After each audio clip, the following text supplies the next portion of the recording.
Olá, meu querido, olá, minha querida. Sejam todos muito bem-vindos ao nosso canal Universo da Mulher. Aqui é sua amiga e sua irmã Anita Castro e nós estamos começando mais uma partilha do ESD, Estudo Sistematizado da Doutrina Espírita. Nós estamos vendo aqui o tomo 3. E a nossa aula de hoje é a de número 32, que vem sob o tema Desobsessão, tendo como objetivos específicos analisar as características do processo de desobsessão e sua terapêutica e refletir sobre a importância do conhecimento do Espiritismo e da vivência evangélica no tratamento da desobsessão e sua prevenção. Como de costume, eu convido a todos para que não esqueçam de curtir esse material, porque, como nós sabemos, quando nós curtimos, o algoritmo do YouTube indica para outras pessoas esse material, porque vê que para nós ele é bom. Então é importante, meu querido, minha querida, que você curta aqui e compartilhe também, se possível, com outras pessoas que você saiba que gostam de assuntos espíritas e espiritualistas. Vamos então à leitura do nosso material e posteriormente eu vou trazendo breves comentários. Algumas pessoas deploram que haja espíritos maus. De fato, não é sem um certo desencanto que encontramos a perversidade neste mundo, onde só gostaríamos de encontrar seres perfeitos. Desde que as coisas são assim, nada podemos fazer. É preciso aceitá-los como são. É a nossa própria inferioridade que faz com que os espíritos imperfeitos pululem à nossa volta. As coisas mudarão quando nos tornarmos melhores, como já ocorreu nos mundos mais adiantados. Ver e compreender o mal é uma maneira de nos preservarmos contra ele. Todos possuímos desafetos de existências passadas, e no estágio de evolução em que ainda respiramos, atraímos a presença de entidades menos evoluídas que se nos ajustam ao clima do pensamento, prejudicando não raro, involuntariamente, as nossas disposições e possibilidades de aproveitamento da vida e do tempo.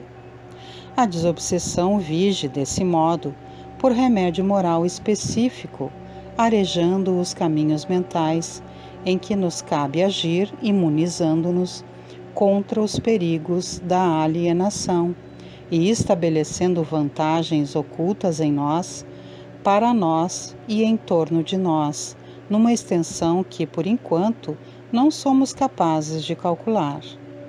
Por meio dela desaparecem doenças fantasmas, empeços obscuros, insucessos, além de obtermos, com o seu apoio espiritual, mais amplos horizontes ao entendimento da vida e recursos morais inapreciáveis para agir diante do próximo com desapego e compreensão. Prevenção das obsessões. Terapêuticas diversas merecem estudos para a supressão dos males que flagelam a humanidade. Antibióticos atacam processos de infecção. Institutos especializados examinam a patologia do câncer. A cirurgia atinge o coração para sanar o defeito cardíaco e a vacina constitui defesa para milhões. Ao lado, porém, das enfermidades que supliciam o corpo, encontramos aqui e além as calamidades da obsessão, que desequilibram a mente. Vemo-las instaladas em todas as classes, desde aquelas em que se situam as pessoas providas de elevados recursos da inteligência, aquelas outras em que respiram companheiros carecentes das primeiras noções do alfabeto, desbordando, muita vez, na tragédia passional que ocupa a atenção da imprensa ou na insânia conduzida ao hospício. Isso tudo sem relacionarmos os problemas da depressão, os desvarios sexuais, as síndromes de angústias e das desarmonias domésticas. Assim, é necessário considerarmos que em todo o processo patológico, seja do corpo físico ou da alma, a prevenção ou a profilaxia é a base de uma vida sadia. Profilaxia é o conjunto de medidas preventivas que evitem o aparecimento de doenças. No caso da obsessão, sendo esta doença da alma, a profilaxia é de vital importância. Como vimos, existe a obsessão porque existe inferioridade em nós. A prevenção da obsessão consiste na prática do bem e na confiança em Deus.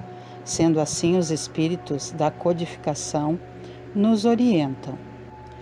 Guardai-vos de atender às sugestões dos espíritos que vos suscitam maus pensamentos, que sopram a discórdia entre vós outros e que vos insuflam as paixões más.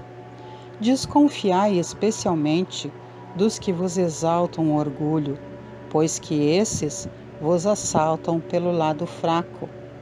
Essa é a razão por que Jesus, na oração dominical, vos ensinou a dizer: Senhor, não nos deixeis cair em tentação, mas livrai-nos do mal. Assim, a única profilaxia eficaz contra a obsessão é a do Evangelho. É praticar o bem e ser bom. O processo da desobsessão. Atendendo ao trabalho da desobsessão nos arredores de Gadara, vemos Jesus a conversar fraternalmente com o obsesso que lhe era apresentado, ao mesmo tempo que se fazia ouvido pelos desencarnados infelizes. Importante verificar que, ante a interrogativa do mestre, a perguntar-lhe o nome, o médium, consciente da pressão que sofria por parte das inteligências conturbadas e errantes, informa chamar-se Legião. E o evangelista acrescenta que o obsidiado assim procedia porque tinha entrado nele muitos demônios. Sabemos hoje, com Allan Kardec, conforme palavras textuais do codificador da doutrina espírita, no item 6 do capítulo 12, Amai os vossos inimigos, de O Evangelho segundo o Espiritismo, que esses demônios mais não são do que as almas dos homens perversos, que ainda se não despojaram dos instintos materiais. No episódio, observamos o Cristo entendendo-se de maneira simultânea com o médium e as entidades comunicantes, na benemérita empresa do esclarecimento coletivo, ensinando-nos que a desobsessão não é caça a fenômeno, e sim trabalho de amor conjugado ao conhecimento e do raciocínio associado à fé.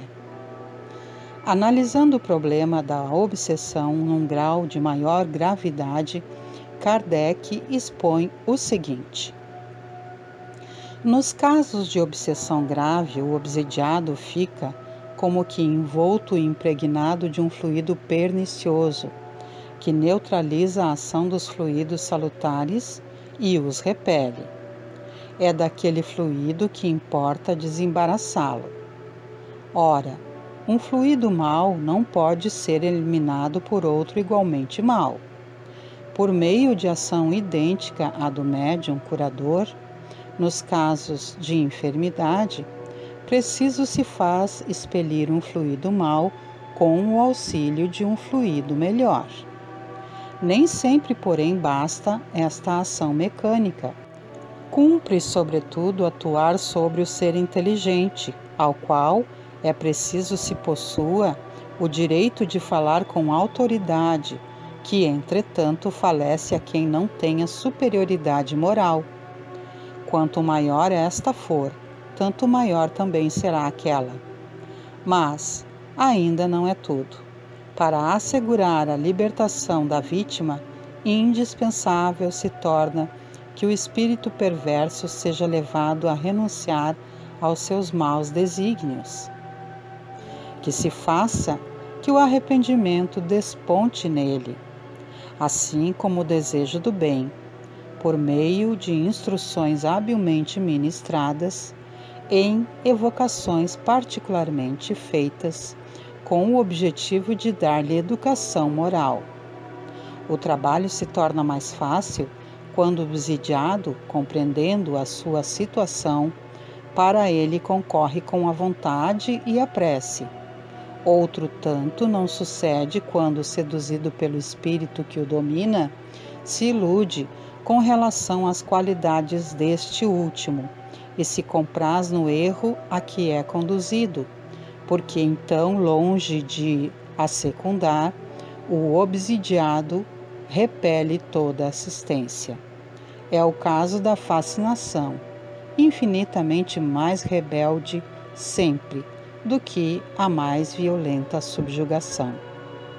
Em todos os casos de obsessão, a prece é o mais poderoso meio de que se dispõe para demover de seus propósitos maléficos o obsessor. Ainda com respeito ao trabalho de desobsessão, considerando nas suas inúmeras facetas, destacamos a seguir alguns trechos do livro Missionários da Luz, do autor espiritual André Luiz, nos quais podemos constatar a importância e complexidade do trabalho dos espíritos incumbidos de atender a obsidiados e obsessores. Trabalho esse secundado pelos encarnados participantes das chamadas reuniões de desobsessão. Tendo obtido permissão do instrutor Alexandre para acompanhá-lo ao trabalho de desobsessão num centro espírita, André Luiz obtém deste espírito orientador preciosas lições sobre o assunto. Eis o teor da conversa iniciada pelo autor espiritual do livro citado. Já conhece todos os casos? Indaguei. Todos, respondeu Alexandre sem hesitar. Dos 5 que constituirão o motivo da próxima reunião, apenas uma jovem revela possibilidades de melhoras mais ou menos rápidas. Os demais comparecerão simplesmente para socorro, evitando agravo nas provas necessárias. Considerando muito interessante a menção especial que se fazia, perguntei: gozará a jovem de proteção diferente? O instrutor sorriu e esclareceu: não se trata de proteção, mas de esforço próprio. O obsidiado, além de enfermo, representante de outros enfermos, quase sempre é também uma criatura repleta de torturantes problemas espirituais. Se lhe falta vontade firme para a autoeducação, para a disciplina de si mesma, é quase certo que prolongará sua condição dolorosa além da morte. A jovem a que me referi está procurando a restauração das forças psíquicas por si mesma. Tem lutado incessantemente contra as investidas de entidades malignas, mobilizando todos os recursos de que dispõe no campo da prece, do autodomínio, da meditação. Não está esperando o milagre da cura sem esforço, e não obstante, terrivelmente perseguida por seres inferiores, vem aproveitando toda espécie de ajuda que os amigos de nosso plano projetam em seu círculo pessoal. A diferença, pois, entre ela e os outros é a de que, empregando as próprias energias, entrará, embora vagarosamente, em contato com a nossa corrente auxiliadora, ao passo que os demais continuarão, ao que tudo faz crer, na impassibilidade dos que abandonam voluntariamente a luta edificante. Observei agradavelmente surpreendido as emissões magnéticas dos que se reuniam ali, em tarefa de socorro, movidos pelo mais santo impulso de caridade redentora. Nossos técnicos em cooperação avançada valiam-se do fluxo abundante de forças benéficas, improvisando admiráveis recursos de assistência, não só aos obsidiados, mas também aos infelizes perseguidores. De todos os enfermos psíquicos, somente a jovem resoluta a que nos referimos conseguia aproveitar nosso auxílio 100%. Identificava-lhe o valoroso esforço para reagir contra o assédio dos perigosos elementos que a cercavam. Envolvida na corrente de nossas vibrações fraternas, recuperar a normalidade orgânica absoluta, embora em caráter temporário. Sentia-se tranquila, quase feliz. Apesar de manter-se em trabalho ativo, Alexandre chamou minha atenção, assinalando o fato. Esta irmã, disse o orientador, permanece de fato no caminho da cura. Percebeu a tempo que a medicação, qualquer que seja, não é tudo no problema da necessária restauração do equilíbrio físico. Já sabe que o socorro de nossa parte representa material que deve ser aproveitado pelo enfermo desejoso de restabelecer-se. Por isso mesmo, desenvolve toda a sua capacidade de resistência, colaborando conosco no interesse próprio. Observe. Efetivamente, sentindo-se amparada pela nossa extensa rede de vibrações protetoras, a jovem emitia vigoroso fluxo de energias mentais, expelindo todas as ideias malsãs que os desventurados obsessores lhe haviam depositado na mente, absorvendo em seguida os pensamentos regeneradores e construtivos que a nossa influenciação lhe oferecia. Apenas o doente convertido voluntariamente em médico de si mesmo atinge a cura positiva. No doloroso quadro das obsessões, o princípio é análogo. Se a vítima capitula sem condições ante o adversário, entrega-se-lhe totalmente e torna-se possessa, após transformar-se em autômato à mercê do perseguidor. Se possui vontade frágil e indecisa, habitua-se com a persistente atuação dos verdugos e vicia-se no círculo de irregularidades de muito difícil corrigenda, porquanto se converte, aos poucos, em polos de vigorosa atração mental aos próprios algozes. Em tais casos, nossas atividades de assistência estão quase circunscritas a meros trabalhos de socorro, objetivando resultados longínquos. Quando encontramos, porém, o enfermo interessado na própria cura, valendo-se de nossos recursos para aplicá-los à edificação interna, então podemos prever triunfos imediatos.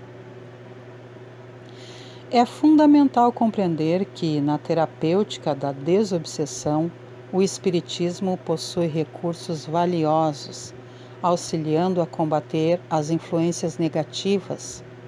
No entanto, aquele que se candidata aos benefícios desses recursos, Emmanuel recomenda. É natural esperes auxílio, mas é necessário igualmente que te auxilies. Refaze as forças físicas, sob a inspiração da ciência curativa que a providência divina te assegura na terra, mas satisfaze também a medicação da alma através de leituras edificantes, em cujos textos a doutrina espírita te ajude a retomar o controle do espírito, promovendo o governo da casa íntima. Cultiva a oração sem esquecer o trabalho sadio que te valorize o tempo e a presença, angariando sobretudo alguma atividade beneficente que te faça mais útil à felicidade do próximo, em necessidades talvez maiores do que as tuas. Reage contra quaisquer impressões de mágoa ou ressentimento. Evita, quanto possível, as circunstâncias em que a tua posição de convalescente seja suscetível de queda, e guarda-te no convívio de irmãos cujos laços de entendimento e de afinidade te garantam um equilíbrio que ainda não pudeste de todo recuperar. Meditemos no esforço generoso daqueles que nos amparam e saibamos colaborar com eles, a benefício nosso. O enfermo mais ricamente assistido deve cooperar com o médico que o atende, para que se possa curar. Aula maravilhosa, não é mesmo, meus queridos? E aqui nós vimos então detalhadamente sobre as questões da desobsessão. E como nós vimos aqui nessa aula e já vimos em aulas anteriores, a obsessão ela está ligada às nossas debilidades morais, não é mesmo? Se nós apresentamos debilidades morais, e nós todos apresentamos a elas, aquele irmão que infelizmente ainda é um obsessor, porque ainda não evoluiu nesse sentido de perdoar-nos, porque na maioria das vezes ele é um inimigo de vidas anteriores, ele vem aproveitando-se da nossa debilidade moral e então começa a insuflar a obsessão sobre nós, não é? Nos insuflando pensamentos negativos, rancores, mágoas. Então nós precisamos tomar cuidado de elevarmos-nos e procurar transformar essas debilidades que temos, não é mesmo? Elevando-nos o máximo possível, buscando a cura daquela debilidade. Se nós somos rancorosos, se nós somos magoados excessivamente, se nós ficamos aviltados por qualquer motivo, é importante que a gente vá tentando mudar essas situações, não é? E evitar pensamentos, palavras, ações negativas, porque isso alimenta os obsessores. Então, quando nós vamos procurar auxílio, nós temos que nos auxiliar também, não é? Buscando aqui, como disse Emmanuel, leituras edificantes, buscando colaborar, e como nós vimos ali o exemplo que nós acompanhamos sobre a leitura do livro de André Luiz, onde o instrutor Alexandre o levou a reuniões de desobsessão, aquela jovem que já tinha condições de cura, ela estava se auxiliando. Os outros irmãos ainda não, não é? Então não basta você ir a uma casa espírita e pedir um trabalho de desobsessão. Claro que o trabalho de desobsessão vai te auxiliar, mas você precisa colaborar, precisa entrar em prece, mudar pensamentos negativos, evitar mágoas excessivas, buscar transformar aquilo que ainda há de debilidade em ti, buscar leituras edificantes, palestras maravilhosas que nós temos aí sempre ofertadas a mãos cheias na internet, nas casas espíritas, buscar o convívio com pessoas que tenham ideias positivas, salutares, benéficas, do bem, praticar o bem, não é? Nos aproximarmos em prece, porque a prece, meus queridos, sempre é o lenitivo de todas as causas que precisamos curar. E, claro que se essa obsessão está nos causando problemas físicos, vamos continuar com o tratamento médico. Jamais devemos parar os nossos tratamentos médicos porque estamos em tratamento espiritual, de forma alguma. Uma coisa vai colaborar com a outra, porque nós temos ainda o nosso corpo físico, então precisamos cuidar do nosso corpo físico, nos alimentando bem, bebendo bastante água, procurando fazer os exercícios que nós temos condições de fazer, não é mesmo? Exercitando não somente o nosso físico nas academias, mas também no dia a dia, fazendo as nossas atividades, caminhando, o possível que pudermos, não é mesmo? Porque às vezes não é possível fazer alguns exercícios, mas outros são. Então, aquilo que nós podemos, vamos fazendo e vamos nos alimentando bem. E se tivermos algum tratamento, vamos continuar o tratamento, mas vamos colaborar também com o tratamento espiritual e com a nossa melhoria moral, não é? Procurando dirimir aqueles erros que ainda cometemos, procurando evoluir naquilo que ainda sabemos que estamos errando, não é?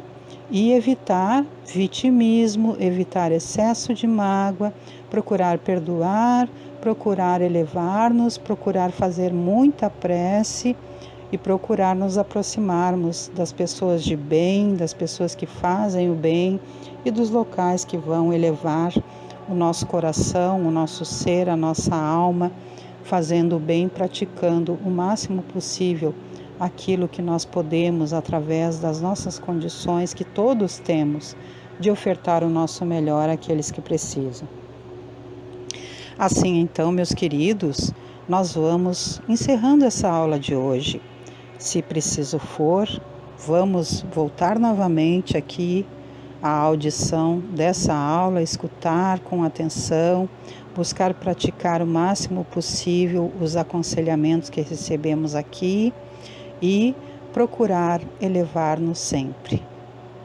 Boas reflexões a todos e os convido ainda para que todas as segundas-feiras às 19 horas venham estar comigo aqui no nosso canal Universo da Mulher com Anita Castro para que façamos as partilhas do ESG, Estudo Sistematizado da Doutrina Espírita.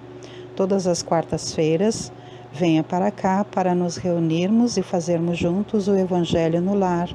Sempre às 21 horas, quando nós vamos ali convidar Jesus e toda a sua comitiva espiritual para abençoar os nossos lares. Todas as quintas-feiras, às 18h30, nós temos os estudos da obra de André Luiz.